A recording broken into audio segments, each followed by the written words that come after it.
Selamat siang kepada Miss Frida dan teman-teman semua. Pada siang ini saya Sylvia dengan NIM 322014-054 akan mempresentasikan mengenai pemimpin baru DKI Jakarta, yaitu Bapak Basuki Cahayapurnama alias Ahok.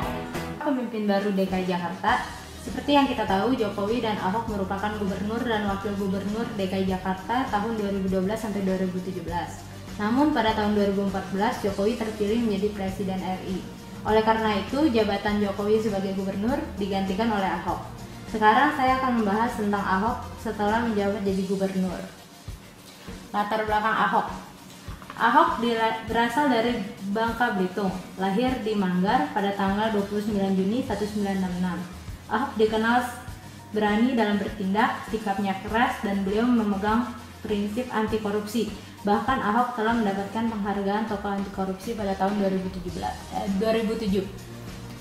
Apa saja yang telah dilakukan oleh Ahok? Yang pertama adalah melaporkan dana siluman yang berhubungan dengan RAPBD kepada KPK. Yang kedua, melakukan upaya mengatasi banjir dan macet. Yang ketiga, memindahkan masyarakat kurang mampu ke rumah susun milik pemerintah. Selanjutnya saya akan membahas tentang pelaporan Ahok mengenai dana siluman. Laporan Ahok berawal dari tercantumnya pengeluaran sebesar 12,1 triliun di RAPBD untuk pembelian perangkat UPS atau Unit Power Supply yang akan diletakkan di kantor kelurahan dan kecamatan. Sedangkan dana program unggulan Pemprov disusutkan dananya. Upaya Ahok mengatasi banjir, membersihkan kali secara rutin. Yang kedua, memindahkan warga Jakarta di pinggir kali ke rusun yang telah disiapkan. Yang ketiga, memaksimalkan pompa air di kawasan rawan banjir, seperti menambah pompa air, merawat pompa, serta menjamin tersalurnya listrik, karena pompa membutuhkan listrik. Yang keempat, menghimbau kepada warga agar tidak membuang sampah di kali. Seperti yang sudah ditetapkan oleh pemerintah, akan dikenakan denda bagi pihak yang membuang sampah ke kali atau membuang sampah sembarangan. Upaya Ahok mengurangi kemacetan, yang pertama memperbaiki transportasi umum, yang kedua menambah armada transportasi seperti Transjakarta dan menambah KRL, yang ketiga membuat proyek MRT. Seperti yang kita tahu, proyek itu sedang dijalankan.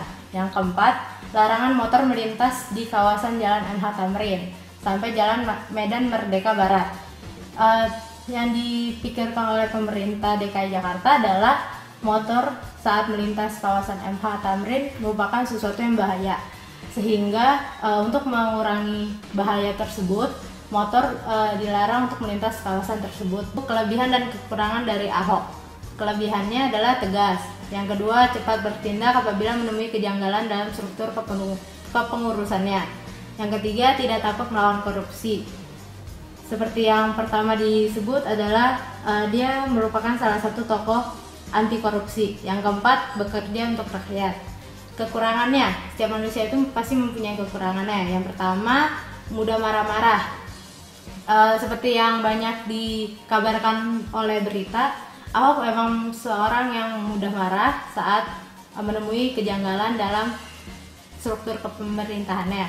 Yang kedua, kurang sopan. Banyak pihak yang mengatakan Ahok tersebut kurang sopan karena kata-katanya yang sering memarahi bawahannya. Dari presentasi yang telah saya uraikan tadi, maka dapat disimpulkan bahwa pengharapan masyarakat kepada Ahok sangatlah besar. Masyarakat menginginkan Jakarta yang lebih baik lagi, terbebas dari macet dan banjir, serta yang terpenting adalah pemerintahan yang terbebas dari kasus korupsi. Sekian dari presentasi saya. Atas perhatiannya saya ucapkan terima kasih.